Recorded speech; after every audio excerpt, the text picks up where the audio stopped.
ನಮಸ್ತೆ ವೀಕ್ಷಕರೇ, ಶಿಲ್ಪಶ್ರೀ ಕ್ರಿಯೇಷನ್ಸ್ಗೆ ಸ್ವಾಗತ. ನಾನು ಶಿಲ್ಪಾ ಸಂತೋಷ್. ಇದೇ ಮೊದಲನೇ ಬಾರಿಗೆ ನಮ್ಮ ಚಾನಲ್ನ ನೋಡ್ತಾ ಇದ್ರೆ ದಯವಿಟ್ಟು ಸಬ್ಸ್ಕ್ರೈಬ್ ಮಾಡ್ಕೊಳ್ಳಿ ಹಾಗೂ ಪಕ್ಕದಲ್ಲಿ ಕಾಣೋ ಬೆಲ್ ಐಕಾನ್ ಕೂಡ ಪ್ರೆಸ್ ಮಾಡ್ಕೊಳ್ಳಿ. ಆಗ ನಾನು ಹೊಸದಾಗಿ ಅಪ್ಲೋಡ್ ಮಾಡುವಂಥ ವಿಡಿಯೋ ನೋಟಿಫಿಕೇಶನ್ಸ್ ನಿಮಗೆ ಮೊದಲು ಬಂದು ತಲುಪುತ್ತೆ. ನಾನಿವತ್ತು ಒಂದು ಗ್ರ್ಯಾಂಡ್ ಆದಂಥ ಅಂದರೆ ಬ್ರೈಡಲ್ ಸ್ಯಾರಿಗಳಿಗೆ ಅಥವಾ ಯಾವುದಾದ್ರೂ ಗ್ರ್ಯಾಂಡ್ ಆದಂಥ ಸೀರೆಗಳಿಗೆ ಹಾಕ್ಕೊಳ್ಬೋದಂಥ ಒಂದು ಗ್ರ್ಯಾಂಡ್ ಡಿಸೈನ್ನ ನಿಮಗೆ ತೋರಿಸ್ಕೊಡ್ತಾ ಇದ್ದೀನಿ. ಇದು ಒಂದು ಗ್ರ್ಯಾಂಡ್ ಆದಂಥ ಡಿಸೈನು. ಇದಕ್ಕೆ ಮೊದಲಿಗೆ ಬೇಕಾಗಿರುವ ಮೆಟೀರಿಯಲ್ಸ್ ಏನೇನಂತ ನೋಡ್ಕೊಂಡ್ಬಿಡೋಣ ಬನ್ನಿ. ನೋಡಿ, ನಾನಿಲ್ಲಿ ಎರಡು ರೀತಿಯಾದಂಥ ಬೀಡ್ಸ್ನ ತಗೊಂಡಿದ್ದೀನಿ. ಒಂದು ರೌಂಡು ಸ್ಮಾಲ್ ಬೀಡ್ಸು ಮತ್ತು ಒಂದು ಬಿಗ್ ಬೀಡು. ಬಿಗ್ ಬೀಡ್ ನೀವು ಯಾವ ಥರದಾದರೂ ತಗೊಳ್ಬೋದು. ಅದಾದಮೇಲೆ ಕುಚ್ಚು ಕಟ್ಕೊಳ್ಳೋಕ್ಕೆ ಥ್ರೆಡ್ಡು, ಚೆರಿ ದಾರ, 2 ಕಲರ್ ದಾರ, 6 ಎಳೆ ದಾರನ ಸುತ್ತಿಡ್ಕೊಂಡಿದ್ದೀನಿ. ಅದಾದಮೇಲೆ ಕ್ರೋಶಾ ನೀಡಲ್ ನಂಬರು 10 ಅಥವಾ 11 ಯಾವುದಾದ್ರೂ ಯೂಸ್ ಮಾಡ್ಬೋದು. ಮತ್ತು ದೊಡ್ಡ ಕಣ್ಣಿನ ಸೂಜಿ ಮತ್ತು ಕತ್ರಿ. ಇದಿಷ್ಟು ನಮಗೆ ಬೇಕಾಗಿರುವಂಥ ಮೆಟೀರಿಯಲ್ಸು. ನೋಡಿ, ಇದು ಇವಾಗ ಸೀರೆಯ ಸೆರಗು ಬಂದು ನಮಗೆ ಪರ್ಪಲ್ ಕಲರಲ್ಲಿದೆ. ಅದಾದಮೇಲೆ ಸೀರೆ ಬಂದು ಪೀಚ್ ಪಿಂಕಲ್ಲಿದೆ. ಸೊ ಇದರಲ್ಲಿ ಗೋಲ್ಡ್ ಕಾಂಬಿನೇಷನ್ ಇದೆ. ಸೊ ಹಾಗಾಗಿ ನಾನಿಲ್ಲಿ ಅದೆರಡು ಕಲರ್ ಥ್ರೆಡ್ ಯೂಸ್ ಮಾಡಿಕೊಂಡು ಗೋಲ್ಡ್ ಕಲರ್ ಬೀಡ್ನ ಯೂಸ್ ಮಾಡ್ತಾ ಇದ್ದೀನಿ. ಮೊದಲಿಗೆ ನಾನು ಪೀಚ್ ಪಿಂಕ್ ಕಲರ್ನ ಥ್ರೆಡ್ನ ಯೂಸ್ ಮಾಡ್ತಾ ಇದ್ದೀನಿ ಡಿಸೈನ್ ಮಾಡೋದಕ್ಕೆ. ಮೊದಲು ನಾವು ಸೀರೆಯ ಮೇಲ್ಭಾಗನ ನಮ್ಮ ಕಡೆಗೆ ತಿರುಗಿಸಿ ಇಟ್ಕೋಬೇಕು. ಸೀರೆ ಮೇಲ್ಭಾಗದ ರೈಟ್ ಸೈಡಿಂದ ಡಿಸೈನ್ನ ಶುರು ಮಾಡಬೇಕು. ನೋಡಿ, ಇದು ಸೀರೆ ಹಿಂಭಾಗ. ನಾವು ಸೀರೆ ಮೇಲ್ಭಾಗದಿಂದ ಸ್ಟಾರ್ಟ್ ಮಾಡಬೇಕು. ಸೊ ಮೊದಲಿಗೆ ನಾವು ಕ್ರೋಶಾ ನೀಡಲ್ ನಂಬರ್ ನೀವು 10 ಅಥವಾ 11 ಯಾವುದಾದ್ರೂ ತಗೊಳ್ಬೋದು. ಸೊ ಅದಾದಮೇಲೆ ನಾವು ದಾರಾನ ಲೆಫ್ಟ್ ಹ್ಯಾಂಡಿಂದ ಬ್ಯಾಲೆನ್ಸ್ ಮಾಡ್ಕೊಳ್ಬೇಕು. ದಾರದ ತುದಿಗೆ ನಾನಿಲ್ಲಿ ಗಂಟಾಕಿ ಇಟ್ಕೊಂಡಿದ್ದೀನಿ. ದಾರದ ತುದಿಗೆ ಗಂಟಾಕಿ ಇಟ್ಕೋಬಹುದು ಅಥವಾ ದಾರಾನ ಡೈರೆಕ್ಟಾಗಿ ಸೀರೆಗೆ ಗಂಟಾಕೊಳ್ಬೋದು. 2 ರೀತಿನಲ್ಲೂ ಮಾಡ್ಕೋಬಹುದು. ಇವಾಗ ಲೆಫ್ಟ್ ಹ್ಯಾಂಡಿಂದ ದಾರ ಬ್ಯಾಲೆನ್ಸ್ ಮಾಡಿಕೊಂಡು ನೋಡಿ, ನೀಡಲ್ನ ರೈಟ್ ಸೈಡಿಂದ ಮೇಲ್ಗಡೆಯಿಂದ ಸೀರೆ ಮೇಲ್ಭಾಗದಿಂದ ನೀಡಲ್ನ ಹಾಕ್ಬಿಟ್ಟು ದಾರನ ತಗೊಂಡು ಲಾಕ್ ಮಾಡಬೇಕು. ಮತ್ತು ಸ್ಟಾರ್ಟಿಂಗ್ 2 ಬಾರಿ ಲಾಕ್ ಮಾಡ್ಕೊಳ್ಬೇಕು. ನೀವು ಸ್ಟಾರ್ಟಿಂಗ್ ಆ್ಯಂಡ್ ಎಂಡಿಂಗ್ ಎರಡೂ ಕಡೆನೂ 2 ಬಾರಿ ಲಾಕ್ ಮಾಡಿ. ಸೊ ಅದು ಕೂಡ ನಿಮಗೆ ಸೇಫ್ ಆಗಿರುತ್ತೆ. ಸೊ ಅದಕ್ಕೋಸ್ಕರ 2 ಬಾರಿ ಲಾಕ್ ಮಾಡಿದ್ದಾದಮೇಲೆ ನಾವು 4 ಚೈನ್ಗಳನ್ನ ಹಾಕ್ಕೋಬೇಕು. 4 ಅಥವಾ 5 ಚೈನ್ಗಳನ್ನ ಹಾಕ್ಕೊಳ್ಳೋಣ. 5 ಚೈನ್ಗಳನ್ನ ಹಾಕ್ಬಿಟ್ಟು ಅದು ಎಲ್ಲಿಗೆ ಬರುತ್ತೆ ಅಂತ ನೋಡಿಕೊಂಡು ಅಲ್ಲಿಗೆ ಲಾಕ್ ಮಾಡಬೇಕು. ಸ್ಟಾರ್ಟಿಂಗಲ್ಲಿ 2 ಬಾರಿ ಲಾಕ್ ಮಾಡಬೇಕು. ಅದಾದಮೇಲೆ 5 ಚೈನ್ಗಳನ್ನ ಹಾಕ್ಕೋಬೇಕು. ಅದು ಎಲ್ಲಿಗೆ ಬರುತ್ತೆ ಅಲ್ಲಿಗೆ ಲಾಕ್ ಮಾಡಬೇಕು. ಲಾಕ್ ಮಾಡಿದ್ದಾದಮೇಲೆ ಒಂದು ಬಿಗ್ ಬೀಡ್ನ ಆ್ಯಡ್ ಮಾಡಬೇಕು. ನಾನಿಲ್ಲಿ ಸ್ಕ್ವೇರ್ ಶೇಪಲ್ಲಿರುವಂಥ ಒಂದು ಬೀಡ್ನ ತೊಗೊಂಡಿದ್ದೀನಿ. ನೀವು ಯಾವುದಾದ್ರೂ ಬೀಡ್ನ ಯೂಸ್ ಮಾಡ್ಬೋದು. ಬಿಗ್ ಸೈಜಲ್ಲಿ ಸ್ವಲ್ಪ ದೊಡ್ಡದೇ, ಬಿಗ್ ಸೈಜ್ ಅಂದರೆ ಸ್ವಲ್ಪ ಬ್ರೈಡಲ್ ಬೀಡ್ ಥರ ದೊಡ್ಡ ಬೀಡ್ಗಳು ಬರುತ್ತಲ್ಲ, ಆ ರೀತಿಯಾದಂಥ ಬೀಡ್ಗಳನ್ನ ಯೂಸ್ ಮಾಡ್ಕೊಳ್ಳಿ. ಬೀಡ್ನ ಲಾಕ್ ಮಾಡಿ ನೆಕ್ಸ್ಟು ಸೀರೆಗೆ ಎಲ್ಲಿಗೆ ಬರುತ್ತೆ ಅಲ್ಲಿಗೆ ಲಾಕ್ ಮಾಡಬೇಕು. ಲಾಕ್ ಮಾಡಿದ್ದಾದಮೇಲೆ ಮತ್ತೆ 5 ಚೈನ್ಗಳನ್ನ ಹಾಕ್ಕೋಬೇಕು. 5 ಚೈನ್ಗಳನ್ನ ಹಾಕಬೇಕು. 5 ಚೈನ್ಗಳನ್ನ ಹಾಕ್ಬಿಟ್ಟು ಅದು ಎಲ್ಲಿಗೆ ಬರುತ್ತೆ ಅಂತ ನೋಡಿಕೊಂಡು ಕರೆಕ್ಟಾಗಿ ನೋಡಿ, ಎಲ್ಲಿಗೆ ಬರುತ್ತೆ ಅಂತ ನೋಡಿ ಸರಿಯಾಗಿ ಅಲ್ಲಿಗೆ ಲಾಕ್ ಮಾಡಬೇಕು. ಸೀರೆನಲ್ಲಿ ರಿಂಕಲ್ಸ್ ಬರೆದಿರೋ ರೀತಿಯಲ್ಲಿ ಬೇಸ್ ಲೈನ್ನ ನಾವು ರೆಡಿ ಮಾಡ್ಕೋಬೇಕು. ಸೊ ಬೇಸ್ ಲೈನು ಚೆನ್ನಾಗಿದ್ದರೆ ನಮಗೆ ಡಿಸೈನ್ ಪೂರ್ತಿ ಚೆನ್ನಾಗಿರುತ್ತೆ. ಸೊ ಅದಾದಮೇಲೆ ಮತ್ತೆ 5 ಚೈನ್ಗಳನ್ನ ಹಾಕಬೇಕು.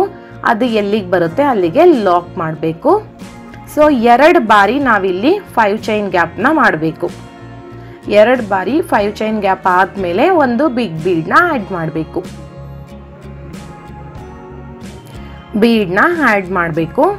ಬೀಡ್ ಆ್ಯಡ್ ಮಾಡಿ ಲಾಕ್ ಮಾಡಿ ನೆಕ್ಸ್ಟು ಸೀರೆಗೆ ಲಾಕ್ ಮಾಡಬೇಕು. ಎಲ್ಲಿಗೆ ಬರುತ್ತೆ ಅಲ್ಲಿಗೆ ಲಾಕ್ ಮಾಡಬೇಕು. ಅದಾದಮೇಲೆ ಮತ್ತೆ 5 ಚೈನ್ ಗ್ಯಾಪು 2 ಟೈಮ್ಸ್ ಬರಬೇಕು. ಸ್ಟಾರ್ಟಿಂಗ್ ಮಾತ್ರ 5 ಚೈನ್ ಗ್ಯಾಪು 1 ಬಾರಿ ಬರುತ್ತೆ. ಸ್ಟಾರ್ಟಿಂಗ್ ಆ್ಯಂಡ್ ಎಂಡಿಂಗು ಮಿಡಲಲ್ಲಿ ಬೀಡ್ ಆ್ಯಡ್ ಆದಮೇಲೆ 2 ಟೈಮ್ಸ್ ಬರಬೇಕು. ಇದು ಡಬಲ್ ಸ್ಟೆಪ್ಪಲ್ಲಿ ಬರುವಂಥ ಆರ್ಚು. ಸೊ ಇವಾಗ 2 ಟೈಮ್ಸು ಬರಬೇಕು 5 ಚೈನ್ ಗ್ಯಾಪು. ಅದೆಲ್ಲಿಗೆ ಬರುತ್ತೆ ಅಲ್ಲಿಗೆ ಲಾಕ್ ಮಾಡಬೇಕು. ಅದಾದಮೇಲೆ ಮತ್ತೆ ಬೀಡ್ನ ಆ್ಯಡ್ ಮಾಡಬೇಕು. ಇದೇ ರೀತಿನಲ್ಲಿ ನಾವು ಬೇಸ್ ಲೈನ್ನ ಕಂಟಿನ್ಯೂ ಮಾಡ್ಕೊಂಡು ಹೋಗಬೇಕು. ಸೊ ನಮಗೆ ಬೇಸ್ ಲೈನ್ ಪೂರ ಈ ರೀತಿ ಬರಬೇಕು. Starting and ending 5 chain gap 1 time ಬರಬೇಕು. ಮಿಡಲಲ್ಲೆಲ್ಲ ಬೀಡ್ ಆದಮೇಲೆ 5 ಚೈನ್ ಗ್ಯಾಪು 2 ಟೈಮ್ಸ್ ಬರಬೇಕು. ಸೊ ಈ ರೀತಿ ನಾವು ಡಿಸೈನ್ನ ಕಂಪ್ಲೀಟ್ ಮಾಡಿದ್ದಾದಮೇಲೆ ಇವಾಗ ನೋಡಿ ನೆಕ್ಸ್ಟ್ ಸ್ಟೆಪ್ಪು ಸೇಮ್ ಕಲರ್ ದಾರದಿಂದ ನಾನು ಕಂಟಿನ್ಯೂ ಮಾಡ್ಕೊಂಡು ಹೋಗ್ತಾ ಇದ್ದೀನಿ. ಸೊ ಸ್ಟಾರ್ಟಿಂಗು ದಾರಾನ ಸೀರೆಗೆ ಲಾಕ್ ಮಾಡ್ಕೊಳ್ಳೋಣ. ಸೊ ನಾನಿಲ್ಲಿ ಡೈರೆಕ್ಟಾಗೆ ಸೀರೆಗೆ ಲಾಕ್ ಮಾಡ್ತಾ ಇದ್ದೀನಿ. ಸೀರೆಗೆ ಲಾಕ್ ಮಾಡಿದ್ದಾದ್ಮೇಲೆ ನಾವು 2 ಬಾರಿ ಲಾಕ್ ಮಾಡಿರ್ತೀವಲ್ಲ ಅದ್ರ ಮಧ್ಯಕ್ಕೆ ಒಂದು ಲಾಕ್ನ ಮಾಡ್ಕೋಬೇಕು. ಅದ್ರ ಮಧ್ಯಕ್ಕೆ ಒಮ್ಮೆ ಲಾಕ್ ಮಾಡ್ಕೊಳ್ಳಿ. ಲಾಕ್ ಮಾಡಿದ್ದಾದ್ಮೇಲೆ ಒಂದು 2 ಹಾಫ್ ಕ್ರೋಶೆಟ್ನ ಮಾಡ್ಕೋಬೇಕು. 2 ಅಥವಾ 3 ಮಾಡ್ಕೋಬೋದು, 2 ಸಾಕು. ಏಕೆಂದರೆ ನಾನಿಲ್ಲಿ ಟ್ರಿಪಲ್ ಕ್ರೋಶೆಟ್ ಮಾಡ್ತಿರೋದ್ರಿಂದ ಆ ಗ್ಯಾಪ್ ನನಗೆ ಸಾಕಾಗುತ್ತೆ. ಸೊ 2 ಬಾರಿ ಲಾಕ್ ಮಾಡಿದ್ದಾದ್ಮೇಲೆ ಅಂದರೆ ಹಾಫ್ ಕ್ರೋಶೆಟ್ ಮಾಡಿದ ಮೇಲೆ ನಾವಿಲ್ಲಿ ಬೀಡ್ ಕೆಳಗಡೆ ಥ್ರೆಡ್ ಇರುತ್ತೆ ನೋಡಿ, ಆ ಥ್ರೆಡ್ಗೆ ನಾವು ಟ್ರಿಪಲ್ ಕ್ರೋಶೆಟ್ನ ಮಾಡಬೇಕು. ಅಂದರೆ ನೀಡಲ್ ಮೇಲೆ 2 ಬಾರಿ ದಾರ ಸುತ್ತಕೊಂಡು ಆ ಥ್ರೆಡ್ ಒಳಗಡೆಯಿಂದ ದಾರ ಮೇಲಕ್ಕೆ ಎತ್ಬಿಟ್ಟು ಆವಾಗ 2ರಲ್ಲಿ 1 2ರಲ್ಲಿ 1 2ರಲ್ಲಿ 1 ಈ ರೀತಿ ಮಾಡಬೇಕು. ನೀಡಲ್ ಮೇಲೆ ದಾರ 2 ಬಾರಿ ದಾರ ಸುತ್ತಿದಾಗ ಆ ಥ್ರೆಡ್ ಒಳಗಡೆಯಿಂದ ದಾರ ಮೇಲಕ್ಕೆ ಎತ್ತಿದಾಗ ನೀಡಲ್ ಮೇಲೆ 3 ಥ್ರೆಡ್ ಇರುತ್ತೆ, ಅದರಲ್ಲಿ 2 1 ಮಾಡಬೇಕು. ಆಮೇಲೆ ಮತ್ತೆ ನೀಡಲ್ನ 2 1 ಮಾಡಬೇಕು ದಾರ ತಗೊಂಡು, ಅದಾದಮೇಲೆ ಮತ್ತೆ ದಾರ ತಗೊಂಡು 2ರಲ್ಲಿ 1 ಮಾಡಬೇಕು. ಈ ರೀತಿ 3 ಬಾರಿ ದಾರನ ಮೇಲಕ್ಕೆ ಎತ್ಕೊಳ್ಳೋದು ಟ್ರಿಪಲ್ ಕ್ರೋಶೆಟ್. ನೀಡಲ್ ಮೇಲೆ ಫಸ್ಟ್ 2 ಬಾರಿ ದಾರ ಸುತ್ಕೊಂಡ್ಬಿಟ್ರೆ ಅದು ಟ್ರಿಪಲ್ ಕ್ರೋಶೆಟ್. ನೀಡಲ್ ಮೇಲೆ 1 ಬಾರಿ ದಾರ ಸುತ್ತಿದ್ರೆ ಅದು ಡಬಲ್ ಕ್ರೋಶೆಟ್. ಸೊ ಇದೇ ರೀತಿ ನಾವು ಟ್ರಿಪಲ್ ಕ್ರೋಶೆಟ್ನ ಆರ್ಚ್ ಫುಲ್ ಕಂಪ್ಲೀಟ್ ಮಾಡಬೇಕು. ಆರ್ಚ್ ಮಾಡೋದಕ್ಕೆ ನಾನಿಲ್ಲಿ 18 ಕಂಬಗಳನ್ನ ಮಾಡ್ಕೊಳ್ತಾ ಇದ್ದೀನಿ. ಸೊ ನೀವು ಕರೆಕ್ಟಾಗಿ ಕೌಂಟ್ ಮಾಡಿಕೊಂಡು 18 ಕಂಬಗಳನ್ನ ಮಾಡಬೇಕು. ಯಾಕೆ ಅಂದರೆ ನೆಕ್ಸ್ಟ್ ಸ್ಟೆಪ್ಪಿಗೆ ಅದು 18 ಕಂಬಗಳನ್ನ ಯಾಕೆ ಮಾಡ್ತೀವಿ ಅನ್ನೋದು ನಿಮಗೆ ಗೊತ್ತಾಗುತ್ತೆ. ಸೊ 18 ಕಂಬಗಳನ್ನ ಮಾಡ್ಕೊಂಡಿದ್ದಾದ್ಮೇಲೆ ನೋಡಿ ಈಗ ನೆಕ್ಸ್ಟ್ 5 ಚೈನ್ ಗ್ಯಾಪ್ ಇದೆಯಲ್ಲ ಅದ್ರ ಎಂಡಿಂಗ್ ಲಾಕ್ ಮಾಡ್ಕೊಳ್ಳಿ. ಲಾಕ್ ಮಾಡಿದ್ದಾದ್ಮೇಲೆ ಮತ್ತೆ ಲಾಕ್ ಮೇಲೆ ಒಂದು ಲಾಕ್ನ ಮಾಡಬೇಕು. ಅದಾದ್ಮೇಲೆ ನೆಕ್ಸ್ಟ್ 5 ಚೈನ್ ಗ್ಯಾಪ್ ಒಳಗಡೆಗೆ ಒಂದು ಲಾಕ್ನ ಮಾಡಬೇಕು. ಅಂದರೆ 3 ಟೈಮ್ಸ್ ನಾವಿಲ್ಲಿ ಲಾಕ್ ಮಾಡಬೇಕು. ಫಸ್ಟು ಆರ್ಚ್ ಆದಮೇಲೆ 5 ಚೈನ್ ಗ್ಯಾಪ್ ಎಂಡಿಂಗ್ ಒಂದು, ಲಾಕ್ ಮೇಲೆ ಒಂದು, ಮತ್ತೆ ಈ ಕಡೆ 5 ಚೈನ್ ಗ್ಯಾಪ್ ಒಳಗಡೆಗೆ ಒಂದು. ಅದಾದಮೇಲೆ ಮತ್ತೆ ಆರ್ಚ್ನ ಕಂಟಿನ್ಯೂ ಮಾಡಬೇಕು. ಈಗ ಫಸ್ಟ್ ಆರ್ಚಲ್ಲಿ ನಾವು 18 ಕಂಬಗಳನ್ನ ಮಾಡಿದ್ದೀವಲ್ಲ, ಅದೇ ರೀತಿ ಇನ್ನು ಮಿಕ್ಕಿದ ಆರ್ಚ್ಗಳೆಲ್ಲ 18 ಕಂಬಗಳನ್ನೇ ಮಾಡ್ಕೋಬೇಕು. ಆ್ಯಂಡ್ ಈ ಡಿಸೈನ್ಗೆ ನೀವು 18 ಕಂಬಗಳನ್ನೇ ಮಾಡ್ಕೋಬೇಕು ಕೂಡ.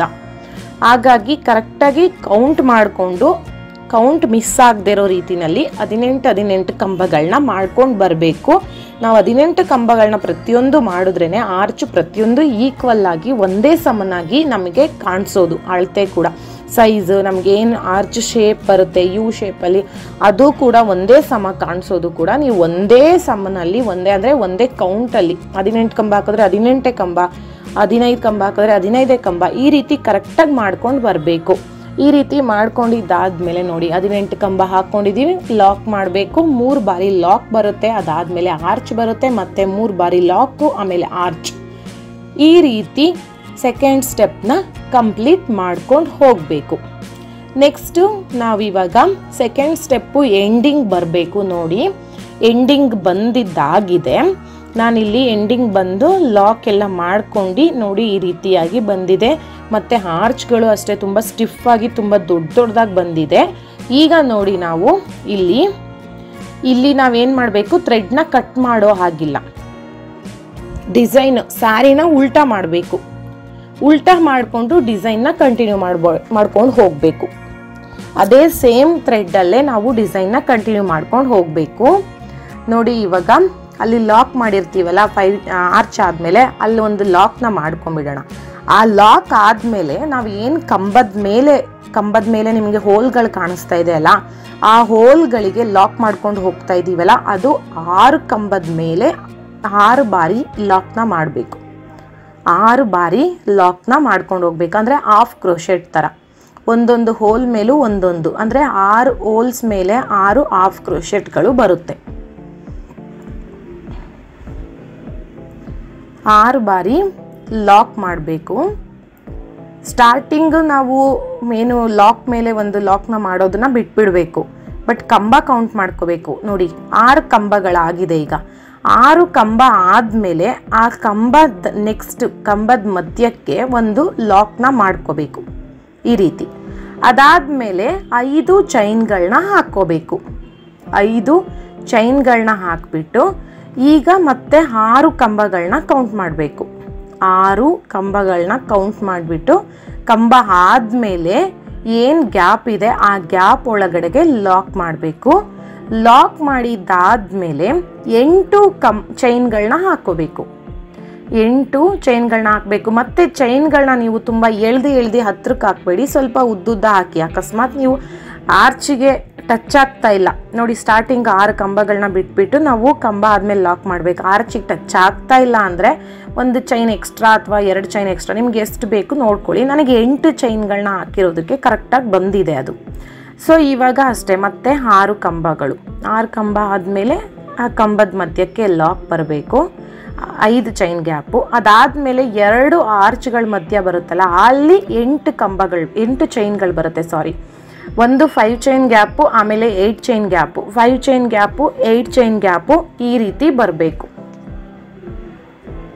ನೋಡಿ. 6 ಕಂಬ. ಸೊ ಅದಕ್ಕೆ ಹೇಳಿದ್ದು 6 ಕಂಬ 6 ಕಂಬ 6 ಕಂಬ 18 ಕಂಬ. ಸೊ ಲೆಫ್ಟಲ್ಲಿ 6, ರೈಟಲ್ಲಿ 6, ಮಿಡಲಲ್ಲಿ 6 ಬರುತ್ತೆ.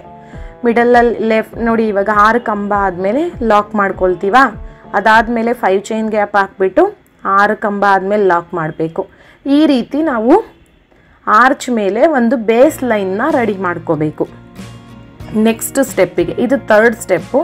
ಸೊ ನೆಕ್ಸ್ಟ್ ಸ್ಟೆಪ್ಪಿಗೆ ಇವಾಗ ಬೇಸ್ ಲೈನ್ ರೆಡಿ ಆಗಿದೆ. ನಾನು ನೆಕ್ಸ್ಟ್ ಥ್ರೆಡ್ ಕಲರ್ನ ಚೇಂಜ್ ಮಾಡಿದ್ದೀನಿ, ಪರ್ಪಲ್ ಕಲರ್ ಥ್ರೆಡ್ನ ಯೂಸ್ ಮಾಡ್ತಾ ಇದ್ದೀನಿ. ಇವಾಗ ನೋಡಿ ನಾವು ಆರ್ಚ್ ಮೇಲೆ ಒಂದು ಲಾಕ್ ಮಾಡಿರ್ತೀವಲ್ಲ, ಒಂದು 2 ಲಾಕ್ ಮೇಲೆ 2 ಲಾಕ್ ಮಾಡ್ಕೊಂಡ್ಬಿಡೋಣ ಥ್ರೆಡ್ನ ಆ್ಯಡ್ ಮಾಡಿಕೊಂಡು. ಅದಾದಮೇಲೆ ನೋಡಿ ಈ ರೀತಿ ನಾವು ಒಂದು 3 ಚೈನ್ಗಳನ್ನ ಹಾಕ್ಕೋಬೇಕು. ಅಂದರೆ ಅದು ಮಿಡಲಿಗೆ ಬರಬೇಕು, ಅದಕ್ಕೋಸ್ಕರ 3 ಚೈನ್ಗಳನ್ನ ಹಾಕ್ಕೊಳ್ಳೋಣ. 3 ಚೈನ್ಗಳನ್ನ ಹಾಕ್ಬಿಟ್ಟು ನೆಕ್ಸ್ಟ್ 8 ಚೈನ್ ಗ್ಯಾಪ್ ಏನಿದೆ ಅಲ್ಲಿಗೆ ನಾವು ಡಬಲ್ ಕ್ರೋಶೆಟ್ನ ಮಾಡ್ಕೋಬೇಕು. ಡಬಲ್ ಕ್ರೋಶೆಟ್ನ ಮಾಡ್ಕೊಳ್ಳೋಣ. ಇವಾಗ ನೋಡಿ ಡಬಲ್ ಕ್ರೋಶೆಟ್ ಒಂದು ಕಂಬ ಆದಮೇಲೆ ಒಂದು ನಾವೇನು ಸ್ಮಾಲ್ ಬೀಡ್ನ ತೊಗೊಂಡಿದ್ದೀವಲ್ಲ ರೌಂಡ್ ಬೀಡು, ಆ ಬೀಡ್ನ ಆ್ಯಡ್ ಮಾಡ್ಕೊಳ್ಳೋಣ. ಆಮೇಲೆ ಮತ್ತೆ ಒಂದು ಡಬಲ್ ಕ್ರೋಶೆಟ್ನ ಮಾಡ್ಕೋಬೇಕು. ಒಂದು ಕಂಬ ಆದಮೇಲೆ ಒಂದು ಬೀಡ್ನ ಆ್ಯಡ್ ಮಾಡ್ಕೋಬೇಕು. ಅಂದರೆ ಒಂದೊಂದು ಕಂಬ ಆದಮೇಲೂ ಒಂದೊಂದು ಬೀಡ್ನ ಆ್ಯಡ್ ಮಾಡಬೇಕು ನೋಡಿ ಈ ರೀತಿಯಾಗಿ. ಮತ್ತೆ ಒಂದು ಕಂಬ ಹಾಕ್ಕೊಳ್ಬೇಕು. ಡಬಲ್ ಕ್ರೋಶೆಟ್ ಮಾಡ್ತಾ ಇರೋದು ಇಲ್ಲಿ ನಾನು, ಟ್ರಿಪಲ್ ಕ್ರೋಶೆಟ್ ಇಲ್ಲ, ಡಬಲ್ ಕ್ರೋಶೆಟ್. ಫಸ್ಟ್ ಸ್ಟೆಪ್ಪಲ್ಲಿ ಮಾತ್ರ, ಫಸ್ಟ್ ಆರ್ಚಿಗೆ ಮಾತ್ರ ಟ್ರಿಪಲ್ ಕ್ರೋಶೆಟ್ ಬಂದಿದೆ. ಈ ಆರ್ಚಲ್ಲಿ ಡಬಲ್ ಕ್ರೋಶೆಟ್ ಬರುತ್ತೆ. ಬೀಡ್ನ ಆ್ಯಡ್ ಮಾಡಬೇಕು, ಆಮೇಲೆ ಒಂದು ಕಂಬ ಮಾಡಬೇಕು. ಒಂದು ಕಂಬ ಒಂದು ಬೀಡು, ಒಂದು ಕಂಬ ಒಂದು ಬೀಡು, ಈ ರೀತಿ ಮಾಡ್ಕೊಂಡು ಬರಬೇಕು. ಇಲ್ಲಿ ಮತ್ತೆ ಸ್ವಲ್ಪ ಡಿಸೈನು ಚೇಂಜ್ ಆಗುತ್ತೆ ನಿಮಗೆ. ಅದು ಪೂರ್ತಿಯಾಗಿ ನಾವು ಆರ್ಚ್ನ ಮಾಡೋದಿಲ್ಲ, ಸ್ವಲ್ಪ ಚೇಂಜಸ್ ಇರುತ್ತೆ. ನೋಡಿ ನಿಮಗೆ ತೋರಿಸ್ತೀನಿ.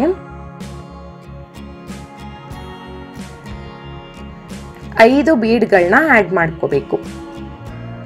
5 ಬೀಡ್ ಬರಬೇಕು. 5 ಬೀಡ್ ಬರುತ್ತೆ, 6 ಕಂಬಗಳು ಬರುತ್ತೆ. ಈ ರೀತಿ 6 ಕಂಬ ಆದಮೇಲೆ ನೋಡಿ ಈ ರೀತಿ 5 ಬೀಡ್ ಆದಮೇಲೆ ಆ ಲೈನ್ ಏನು 8 ಚೈನ್ ಗ್ಯಾಪ್ ಲೈನ್ ಇರುತ್ತೆ ಅಲ್ಲ, ಚೈನ್ ಗ್ಯಾಪು, ಅದರೊಳಗಡೆಗೆ ಮತ್ತೆ ನಾವು ಒಂದು ಲಾಕ್ನ ಮಾಡ್ಕೊಂಡ್ಬಿಡ್ಬೇಕು. ಅಂದರೆ ಹಾಫ್ ಕ್ರೋಶೆಟ್ನ ಮಾಡಬೇಕು. 5 ಬೀಡ್ ಆದಮೇಲೆ ಅಂದರೆ 6 ಕಂಬಗಳಾದಮೇಲೆ ಅಂದರೆ 6 ಡಬಲ್ ಕ್ರೋಶೆಟ್ ಆದಮೇಲೆ ಒಂದು ಲಾಕ್ನ ಮಾಡಬೇಕು. ಲಾಕ್ ಮಾಡಿದ್ದಾದಮೇಲೆ ಒಂದು ಲೀಫ್ ಬೀಡ್ನ ಆ್ಯಡ್ ಮಾಡಬೇಕು. ನಾನು ಇದನ್ನು ತೋರಿಸಿರಲಿಲ್ಲ ನಿಮಗೆ ಸ್ಟಾರ್ಟಿಂಗಲ್ಲಿ. ಲೀಫ್ ಬೀಡ್ನ ಆ್ಯಡ್ ಮಾಡಿ ಆ ಬೀಡ್ನ ಲಾಕ್ ಮಾಡಿಬಿಡಬೇಕು ನೋಡಿ ಈ ರೀತಿ. ಲೀಫ್ ಬೀಡ್ನ ಆ್ಯಡ್ ಮಾಡಬೇಕು. ಲೀಫ್ ಬೀಡ್ ಆ್ಯಡ್ ಆದಮೇಲೆ ಮತ್ತೆ ಡಬಲ್ ಕ್ರೋಶೆಟ್ನ ಕಂಟಿನ್ಯೂ ಮಾಡ್ಕೊಂಡು ಹೋಗಬೇಕು. ಲೀಫ್ ಬೀಡ್ನ ಆ್ಯಡ್ ಮಾಡಿ ನಾನು ಮತ್ತೆ ಲಾಕ್ ಕೂಡ ಮಾಡಿದ್ದೀನಿ ಆ 8 ಚೈನ್ ಗ್ಯಾಪ್ ಮೇಲ್ಗಡೆಗೆ. ಲಾಕ್ ಮಾಡಿ ಆಮೇಲೆ ಡಬಲ್ ಕ್ರೋಶೆಟ್ನ ಮಾಡ್ತಾ ಇರೋದು. ಮತ್ತೆ ಇಲ್ಲೂ ಅಷ್ಟೇ 6 ಕಂಬಗಳು ಬರಬೇಕು, 5 ಬೀಡ್ಸ್ ಬರುತ್ತೆ. ಸೊ ನಮಗೆ 2 ಆರ್ಚ್ಗಳು ಬರುತ್ತೆ. ಒಂದೇ 8 ಚೈನ್ ಗ್ಯಾಪ್ ಒಳಗಡೆ 2 ಆರ್ಚ್ಗಳು ಬರುತ್ತೆ. ಆ 2 ಆರ್ಚ್ಗಳ ಮಧ್ಯಕ್ಕೆ ಲೀಫ್ ಬೀಡ್ ಬರುತ್ತೆ. ಆ ರೀತಿ ಮಾಡ್ಕೋಬೇಕು ನಾವಿಲ್ಲಿ. 5 ಬೀಡ್ಗಳನ್ನ ಆ್ಯಡ್ ಮಾಡಬೇಕು, ಅಂದರೆ 6 ಕಂಬಗಳು. ಅದು ಕರೆಕ್ಟಾಗಿ ನೋಡ್ಕೊಂಡು ಮಾಡ್ಕೊಳ್ಳಿ. ಬರುತ್ತೆ 8 ಚೈನ್ ಗ್ಯಾಪ್ ಒಳಗಡೆಗೆ ಅಷ್ಟು ಬರುತ್ತೆ. ಸೊ ಅದಕ್ಕೋಸ್ಕರ ಅಷ್ಟು ಮಾಡ್ಕೊಳ್ಳಿ. 5 ಬೀಡನ್ನ ಆ್ಯಡ್ ಮಾಡ್ಕೋಬೇಕು. 5 ಬೀಡ್ ಆ್ಯಡ್ ಮಾಡಿದ್ದಾದಮೇಲೆ ಲಾಸ್ಟ್ ಕಂಬ ಬರುತ್ತೆ. ಕಂಬ ಆದಮೇಲೆ ನೋಡಿ ಈ ರೀತಿ ಯು ಶೇಪಲ್ಲಿ ಅದನ್ನು ಏನು ನೆಕ್ಸ್ಟು 5 ಚೈನ್ ಗ್ಯಾಪ್ ಮಧ್ಯಕ್ಕೆ ಲಾಕ್ ಮಾಡಬೇಕು. ಈ ರೀತಿ ನಿಮಗೆ ಕಾಣಿಸುತ್ತೆ. ಒಂದು ಹಾರ್ಚ್ ಬಂದು ಪುಟ್ಟ ಹಾರ್ಚ್ಗಳು, ಫಸ್ಟಲ್ಲಿ ದೊಡ್ಡ ಹಾರ್ಚ್ಗಳು, ಆಮೇಲೆ ಪುಟ್ಟ ಹಾರ್ಚ್ಗಳು. ಅದಾದಮೇಲೆ ಮತ್ತೆ ನಾವಲ್ಲಿ ಲಾಕ್ ಮಾಡ್ತೀವಲ್ಲ 5 ಚೈನ್ ಗ್ಯಾಪು, ಅಲ್ಲಿ ಒಂದು 2 ಲಾಕ್ಗಳನ್ನ ಮಾಡ್ಕೊಂಡ್ಬಿಡ್ಬೇಕು. 2 ಲಾಕ್ ಮಾಡಿ ನೆಕ್ಸ್ಟ್ ಮತ್ತೆ 8 ಚೈನ್ ಗ್ಯಾಪ್ಗೆ ಸೇಮ್ ಆರ್ಚ್ ಕಂಟಿನ್ಯೂ ಆಗುತ್ತೆ. ಏನು ಡಬಲ್ ಕ್ರೋಶೆಟ್ಟು 6 ಕಂಬಗಳು ಬರುತ್ತೆ, 5 ಬೀಡ್ಸ್ ಬರುತ್ತೆ. ಅದಾದಮೇಲೆ ನಾವು 8 ಚೈನ್ ಗ್ಯಾಪಿಗೆ ಹಾಫ್ ಕ್ರೋಶೆಟ್ನ ಮಾಡಬೇಕು. 6 ಕಂಬ ಆದಮೇಲೆ, ಅಂದರೆ 6 ಡಬಲ್ ಕ್ರೋಶೆಟ್ ಆದಮೇಲೆ ಒಂದು ಸಿಂಗಲ್ ಕ್ರೋಶೆಟ್ನ ಮಾಡಬೇಕು. 6 ಡಬಲ್ ಕ್ರೋಶೆಟ್ ಆದಮೇಲೆ ಒಂದು ಸಿಂಗಲ್ ಕ್ರೋಶೆಟ್ನ ಮಾಡಬೇಕು. ನೋಡ್ಕೊಳ್ಳಿ ಕರೆಕ್ಟಾಗಿ. ಸೊ ಅದು ಕನ್ಫ್ಯೂಷನ್ ಏನಿಲ್ಲ, ಈಸಿಯಾಗಿದೆ. ಡಿಸೈನ್ ಕೂಡ ಒಂದು ಗ್ರ್ಯಾಂಡ್ ಲುಕ್ಕು ಕೂಡ ಇದೆ. ಇದು ಸ್ವಲ್ಪ ಡಿಫ್ರೆಂಟ್ ಆಗಿದೆ ಅಷ್ಟೇ. ನೋಡಿ ಇವಾಗ ಹಾಫ್ ಕ್ರೋಶೆಟ್ ಬರುತ್ತೆ. ಅದಾದಮೇಲೆ ಲೀಫ್ ಬೀಡ್ನ ಆ್ಯಡ್ ಮಾಡ್ಕೋಬೇಕು. ಲೀಫ್ ಬೀಡ್ನ ಆ್ಯಡ್ ಮಾಡಿಬಿಟ್ಟು ಲಾಕ್ ಮಾಡಿಬಿಡ್ಬೇಕು ಅಲ್ಲಿಗೆ. ಈ ರೀತಿ ಲಾಕ್ ಮಾಡಿದ್ದಾದಮೇಲೆ ಮತ್ತೆ ಡಬಲ್ ಕ್ರೋಶೆಟ್ನ ಮಾಡಬೇಕು. 6 ಕಂಬಗಳನ್ನ ಮಾಡಬೇಕು. ಮತ್ತು ನಾವು ಲೀಫ್ ಬೀಡ್ನ ಆ್ಯಡ್ ಮಾಡುವಾಗ ಆ ಲೀಫ್ ಬೀಡು ಒಂದು ಕಡೆಗೆ ನಿಮಗೆ ಕ್ರಾಸ್ ಥರ ಇರುತ್ತೆ ಅಲ್ಲ, ಮ್ಯಾಂಗೋ ಟೈಪಲ್ಲಿ. ಸೊ ಅದು ಎಲ್ಲ ಲೀಫ್ ಬೀಡು ಒಂದೇ ಸೈಡಲ್ಲಿ ಬರೋ ಥರ ಮಾಡ್ಕೊಳ್ಳಿ. ಒಂದು ಲೀಫ್ ಬೀಡ್ ಈ ಕಡೆ ತಿರುಗಿರೋ ಥರ, ನಾವು ಇನ್ನೊಂದು ಲೀಫ್ ಬೀಡ್ ಇನ್ನೊಂದು ಕಡೆ ತಿರುಗಿರೋ ಥರ ಬೇಡ, ಒಂದೇ ಕಡೆ ತಿರುಗಿರೋ ಥರ ನೋಡಿ ಮಾಡ್ಕೊಳ್ಳಿ. ನಾನು ಅದೇ ರೀತಿಯಲ್ಲಿ ಲೀಫ್ ಬೀಡ್ ಯಾವಾಗ ನಾನು ಆ್ಯಡ್ ಮಾಡಿದ್ರೂ ಅಷ್ಟೇ ಅದೇ ರೀತಿ ಒಂದೇ ಸಮ ಕಾಣಿಸ್ಬೇಕು. ನಮಗೆ ಬೀಡನ್ನ ಆ್ಯಡ್ ಮಾಡಿದ್ದೀವಿ ಅಂದರೆ ಎಲ್ಲ ಬೀಡು ಒಂದೇ ಕಡೆ ತಿರುಗಿರೋ ಥರ ಮಾಡ್ಕೋಬೇಕು. ನಾನು ಅದೇ ರೀತಿ ಪ್ರತಿಯೊಂದು ಡಿಸೈನ್ ಯಾವುದಕ್ಕೆ ಲೀಫ್ ಬೀಡ್ ಯೂಸ್ ಮಾಡಿದ್ರು ಹಂಗೆ ಮಾಡೋದು. ಇಲ್ಲೂ ಕೂಡ ಅದೇ ರೀತಿ ಮಾಡಿದ್ದೀನಿ. ಫೈನಲಲ್ಲಿ ನಿಮಗೆ ತೋರಿಸ್ತೀನಿ ರೀ. ನೋಡಿ ಇವಾಗ 6 ಕಂಬ ಆಗಿದೆ. ನೆಕ್ಸ್ಟ್ 5 ಚೈನ್ ಗ್ಯಾಪ್ ಒಳಗಡೆಗೆ ಒಂದು 2 ಬಾರಿ ಲಾಕ್ ಮಾಡಿ. 2 ಬಾರಿ ಇರ್ಬೋದು ಅಥವಾ 3 ಬಾರಿ ಲಾಕ್ ಮಾಡಿದ್ರು ಓಕೆ. ಏಕೆಂದರೆ ನಮಗಲ್ಲಿ ಕುಚ್ಚು ಕಟ್ಕೊಳ್ಳೋದಕ್ಕೆ ಸ್ಪೇಸ್ ಬೇಕು. ನಿಮಗೆ 2 ಲಾಕ್ ಮಾಡಿದ್ರೆ ಕುಚ್ಚು ಕಟ್ಕೊಳ್ಳೋದಕ್ಕೆ ಓಕೆ ಆಗುತ್ತೆ ಅಂದರೆ ಓಕೆ, ಅಥವಾ 3 ಲಾಕ್ ಮಾಡಿ ಕುಚ್ಚು ಕಟ್ಕೊಳ್ಳೋದಕ್ಕೆ ಓಕೆ ಆಗುತ್ತೆ ಅಂದರೆ ಓಕೆ. ನಾನಿಲ್ಲಿ 3 ಲಾಕ್ನ ಮಾಡ್ತಾ ಇದ್ದೀನಿ. 3 ಲಾಕ್ ಮಾಡ್ಕೊಳ್ಳಿ, ಬರುತ್ತೆ ನಿಮಗೆ. ನೋಡಿ ಈ ರೀತಿಯಾಗಿ ನಮಗೆ ಪುಟ್ಟದಾಗ ಆರ್ಚ್ಗಳು ಬರುತ್ತೆ. ತುಂಬ ಚೆನ್ನಾಗಿ ಬಂದಿತ್ತು. ಕಂಪ್ಲೀಟ್ ಆದಮೇಲೆ ಡಿಸೈನು ನೋಡಿ ಈ ರೀತಿ ನಿಮಗೆ ಕಾಣಿಸುತ್ತೆ. ಇವಾಗ ನಾವು ಇದಕ್ಕೆ ಕುಚ್ಚುಗಳನ್ನ ಕಟ್ಕೊಳ್ಬೇಕು. ಮತ್ತು ನಾನಿಲ್ಲಿ ತುಂಬ ಜಾಸ್ತಿ ಎಳೆ ತಗೊಂಡಿಲ್ಲ ಕುಚ್ಚು ಕಟ್ಕೊಳ್ಳೋದಕ್ಕೆ. 160 ಎಳೆ ಏನು ತಗೊಂಡಿಲ್ಲ, ಒಂದು 130ರಿಂದ 140 ಎಳೆ ಅಷ್ಟು ತಗೊಂಡ್ರೆ ಸಾಕು, ಜಾಸ್ತಿ ಬೇಡ. ಯಾಕೆ ಅಂದರೆ ನಾವಲ್ಲಿ 3 ಚೈನ್ ಗ್ಯಾಪ್ ಕೊಟ್ಟಿದ್ದೀವಲ್ಲ, ಅಲ್ಲಿ ತುಂಬ ದೊಡ್ಡದಾಗಿ ಕುಚ್ಚು ಕಟ್ಕೊಳ್ಳೋದು ಬೇಡ. ಯಾಕೆಂದರೆ ಪುಟ್ಟ ಹಾರ್ಚ್ ಇರೋದ್ರಿಂದ ಸ್ವಲ್ಪ ಕಡಿಮೆ ಎಳೆನಲ್ಲೇ ದಾರ ತಗೊಳ್ಳಿ. 140 ಎಳೆ ದಾರ ತಗೊಳ್ಳಿ ಸಾಕು ಕುಚ್ಚು ಕಟ್ಕೊಳ್ಳೋದಕ್ಕೆ. 140 ಎಳೆ ದಾರ ತಗೊಂಡು ಈ ರೀತಿಯಾಗಿ ಕುಚ್ಚನ್ನ ಕಟ್ಕೊಳ್ಬೇಕು. 280 ಎಳೆ ಆಗುತ್ತೆ ನಿಮಗೆ ಅದು ಕುಚ್ಚು ಫೋಲ್ಡ್ ಮಾಡಿದಾಗ. ಆಮೇಲೆ ಜರಿ ದಾರದಿಂದ ನೀಟಾಗಿ ಟೈಟಾಗಿ ಕಟ್ಕೊಳ್ಬೇಕು. ಮತ್ತು ಅಷ್ಟೇ ಕುಚ್ಚುಗಳನ್ನೂ ಅಷ್ಟೇ ನಾನು ತುಂಬ ದೊಡ್ಡದಾಗಿ ಉದ್ದನಾಗಿ ಕಟ್ಕೊಂಡಿಲ್ಲ, ಸಾರಿ, ಅಂದರೆ ತುಂಬ ಲೆಂತ್ ಕೂಡ ಅಷ್ಟೇ ಸ್ವಲ್ಪ ಶಾರ್ಟೇ. ಏಕೆಂದರೆ ಇದು ಹಾರ್ಚ್ ಕೂಡ ತುಂಬ ದೊಡ್ಡದಾಗಿ ಬಂದಿಲ್ಲ ಅಲ್ಲ, ಪುಟ್ಟದಾಗಿರೋದ್ರಿಂದ ನಾನು ಪುಟ್ಟದಾಗೆ ಕುಚ್ಚುಗಳನ್ನು ಕೂಡ ಕಟ್ಕೊಂಡಿರೋದು. ಹಾಗೆಯೇ ಎಳೆಗಳನ್ನೂ ಅಷ್ಟೇ ಕಡಿಮೆ ತೊಗೊಂಡಿರೋದು. ಯಾವಾಗಲೂ 160 ಎಳೆ ದಾರ ತೊಗೊಳ್ತೀನಿ ನಾನು ಕುಚ್ಚು ಕಟ್ಕೊಳ್ಳೋದಕ್ಕೆ. ಇಲ್ಲಿ 140 ಎಳೆ ದಾರ ತೊಗೊಂಡು ಕುಚ್ಚನ್ನು ಕಟ್ಕೊಂಡಿದ್ದೀನಿ. ಕುಚ್ಚೆಲ್ಲ ಕಟ್ಟಿದ್ದಾದಮೇಲೆ ಆ ಗಂಟು ಹಾಕಿರ್ತೀವಲ್ಲ ಅದರೊಳಗಡೆಯಿಂದ ಸೂಜಿನ ಕೆಳಗೆತ್ಕೊಂಡು ಆ ನಂತರ ಕುಚ್ಚನ್ನು ಕಟ್ ಮಾಡ್ಕೊಳ್ಬೇಕು. ಪುಟ್ಟದಾಗಿ ಕಟ್ಕೊಳ್ಳಿ, ತುಂಬ ಚೆನ್ನಾಗಿ ಬರುತ್ತೆ ಫಿನಿಶಿಂಗು. ನೋಡಿ ಈ ರೀತಿ. ಮತ್ತು ಲೀಫ್ ಬೀಡು ಕೂಡ ನೀವು ಅಬ್ಸರ್ವ್ ಮಾಡಿ. ಫೈನಲ್ ಲುಕ್ಕು ನೋಡಿ ಈ ರೀತಿಯಾಗಿ ಒಂದೇ ಕಡೆ ತಿರ್ಕೊಂಡಿದೆ ನೋಡಿ, ಎಲ್ಲ ಲೆಫ್ಟ್ ಸೈಡ್ಗೆ ಹೋಗಿದೆ. ಅದೇ ರೀತಿ ಮಾಡ್ಕೊಳ್ಳಿ, ಆವಾಗಲೇ ಚೆನ್ನಾಗಿ ಬರೋದು. ಯಾಕೆಂದರೆ ನೀವು ಒಂದು ಬೀಡು ಇನ್ನೊಂದು ಕಡೆ ತಿರುಗಿರುತ್ತೆ, ಇನ್ನೊಂದು ಬೀಡು ಇನ್ನೊಂದು ಕಡೆ ತಿರುಗಿರುತ್ತೆ ಅಂದರೆ ಅದು ಚೆನ್ನಾಗಿ ಬರೋದಿಲ್ಲ, ಚೆನ್ನಾಗಿ ಅನಿಸೋದಿಲ್ಲ. ಅದಕ್ಕೋಸ್ಕರ ಮತ್ತು ನಾನು ಇದಕ್ಕೆ ಸ್ಟೋನ್ ಚೈನ್ನ ಸ್ಟಿಕ್ ಮಾಡಿದ್ದೀನಿ, ಇನ್ನೂ ಸ್ವಲ್ಪ ಗ್ರ್ಯಾಂಡ್ ಲುಕ್ ಬರಲಿ ಅಂದ್ಬಿಟ್ಟು. ಅದ್ರ ಜೊತೆಗೆ ನೀವು ಬೇಕಾದರೆ ಬಾಲ್ ಚೈನ್ ಕೂಡ ಸ್ಟಿಕ್ ಮಾಡ್ಬೋದು, ಅದು ಇನ್ನೂ ಗ್ರ್ಯಾಂಡ್ ಲುಕ್ ಕೊಡುತ್ತೆ. ನಾನು ಬರೀ ಇಲ್ಲಿ ಜಸ್ಟ್ ಸ್ಟೋನ್ ಚೈನ್ನ ಸ್ಟಿಕ್ ಮಾಡ್ಕೊಂಡಿದ್ದೆ, ಸ್ವಲ್ಪ ಗ್ರ್ಯಾಂಡ್ ಲುಕ್ ಕೊಡಲಿ ಅಂದ್ಬಿಟ್ಟು ಸ್ಟೋನ್ ಚೈನ್ನ ಸ್ಟಿಕ್ ಮಾಡಿದ್ಮೇಲೆ ನೋಡಿ ನಿಮಗೆ ಫಿನಿಶಿಂಗ್ ಈ ರೀತಿಯಾಗಿ ಕಾಣಿಸುತ್ತೆ. ಸೊ ಫೈನಲ್ ಆಗಿ ಇದು ಒಂದು ಗ್ರ್ಯಾಂಡ್ ಬ್ರೈಡಲ್ ಸ್ಯಾರಿಗಳಿಗೆ ಹಾಕ್ಕೋಬಹುದಾದಂಥ ಡಿಸೈನು. ಈ ಡಿಸೈನು ನಿಮಗೆ ಇಷ್ಟ ಆಗಿದ್ರೆ ದಯವಿಟ್ಟು ಲೈಕ್ ಮಾಡಿ, ಶೇರ್ ಮಾಡಿ, ಹಾಗೂ ಡಿಸೈನ್ ಹೇಗಿತ್ತು ಅಂತ ಕಮೆಂಟ್ ಮಾಡಲು ಮರಿಬೇಡಿ. ಮತ್ತು ಇದೇ ಮೊದಲನೇ ಬಾರಿಗೆ ನಮ್ಮ ಚಾನಲ್ನ ನೋಡ್ತಾ ಇದ್ರೆ ದಯವಿಟ್ಟು ಸಬ್ಸ್ಕ್ರೈಬ್ ಮಾಡ್ಕೊಳ್ಳಿ, ಹಾಗೂ ಪಕ್ಕದಲ್ಲಿ ಕಾಣೋ ಬೆಲ್ ಐಕಾನ್ ಕೂಡ ಪ್ರೆಸ್ ಮಾಡ್ಕೊಳ್ಳಿ. ಹಾಗೂ ಈ ವಿಡಿಯೋ ನೋಡಿದ್ದಕ್ಕಾಗಿ ತುಂಬ ಧನ್ಯವಾದಗಳು ವೀಕ್ಷಕರೇ.